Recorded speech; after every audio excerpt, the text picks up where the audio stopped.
आज हम इस वीडियो में बात करने वाले हैं इलेक्ट्रिकल इंजीनियरिंग में यूज होने वाले लॉकआउट टैगआउट सेफ्टी प्रोसीजर के बारे में।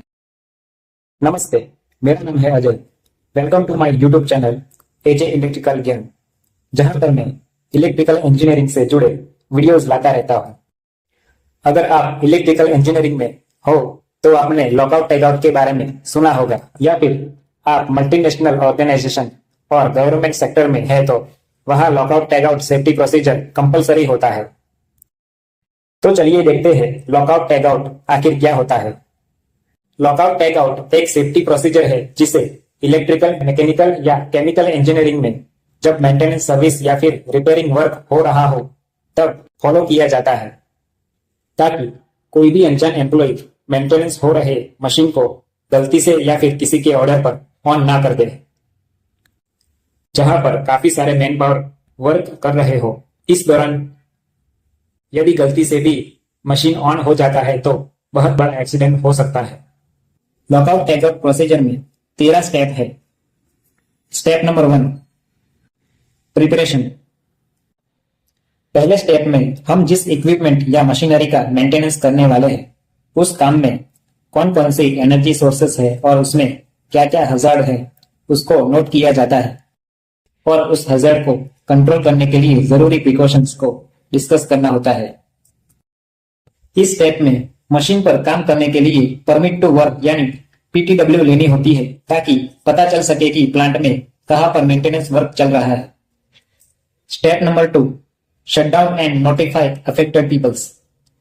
इस स्टेप में मशीन को शट डाउन किया जाता है और प्लांट में काम करने वाले ऑपरेटर या वर्कर को इसके बारे में बताया जाता है कि यह मशीन कब तक शट डाउन रहेगा और कब तक काम चलने वाला है। Step number 3, isolation. इस स्टेप में मशीन में आने वाली अलग अलग एनर्जी सोर्सेस को मशीन से आइसोलेट किया जाता है। यहाँ पर एनर्जी सोर्सेस का मतलब electricity, water, steam, air, natural gas, coolant या फिर केमिकल हो सकता है। मशीन को इलेक्ट्रिसिटी से आइसोलेट करने के लिए एमसीबी या ब्रेकर को ऑफ किया जाता है। स्टीम, वाटर, एयर, गैस और कूलेंट से आइसोलेशन के लिए कंट्रोल वाल्व को क्लोज किया जाता है। Step number 4, apply lockout tagout. इस स्टेप में जितने भी एनर्जी सोर्सेस से हमने मशीन को आइसोलेट किया है उस एमसीबी ब्रेकर और कंट्रोल वाल्व के ऊपर लॉक और टैग लगाया जाता है। लॉक के ऊपर लिखा होता है डू नॉट ऑपरेट और टैग के ऊपर वर्कर का नेम, कॉन्टैक्ट नंबर और टाइप ऑफ वर्क लिखा होता है। लॉक लगाने के बाद एमसीबी ब्रेकर या वाल्व ऑपरेट होना बंद हो जाता है, यानी लॉक हो जाता है। मेंटेनेंस में जितने मैन पावर काम कर रहे हैं उतने नंबर ऑफ लॉक लगाए जाते हैं। Step number 5, release stored energy. इस स्टेप में मशीन में स्टोर्ड एनर्जी जैसे static electric charge, steam, water, air और गैस को रिलीज किया जाता है। फॉर एग्जाम्पल, मोटर को आइसोलेट करने के बाद उसमें रहे इलेक्ट्रिक चार्ज को डिस्चार्ज किया जाता है। Step number 6, verify isolation. इस स्टेप में हमने जो भी आइसोलेशन किया है उसे फिर से वेरीफाई किया जाता है कि ब्रेकर या फिर वाल्व ऑपरेट तो नहीं हो रहा। Step number 7, start servicing. इस स्टेप में मशीन का मेंटेनेंस काम शुरू किया जाता है। Step number 8, complete the work. इस स्टेप में मशीन का पूरा मेंटेनेंस काम खत्म किया जाता है। Step number 9, keep the work place clean. इस स्टेप में काम खत्म होने के बाद वर्क प्लेस को क्लीन कर दिया जाता है। Step number 10, check to work done. इस स्टेप में यह देखा जाता है कि मेंटेनेंस में कोई भी पॉइंट रह तो नहीं गया, और रह गया हो तो उसे पूरा किया जाता है। Step number 11, remove the lock and tags.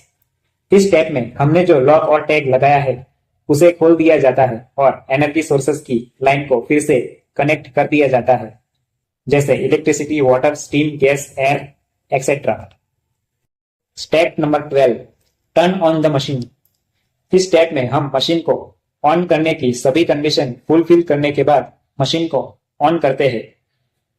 Step number 13, check whether the system run correctly. इस स्टेप में मशीन सही से चल रहा है और आउटपुट दे रहा है वो चेक किया जाता है, और मशीन के स्टेबल ऑपरेशन करने तक मशीन का ऑब्जर्वेशन किया जाता है। तो ये थे लॉकआउट टैगआउट प्रोसीजर के सारे 13 स्टेप्स। अगर आपको भी अपनी कंपनी में लॉकआउट टेकआउट प्रोसीजर फॉलो करनी है तो इन सारे 13 स्टेप को फॉलो करना होगा। ऐसे ही वीडियो देखने के लिए सब्सक्राइब करें एजे इलेक्ट्रिकल ज्ञान यूट्यूब चैनल को। Thanks for watching.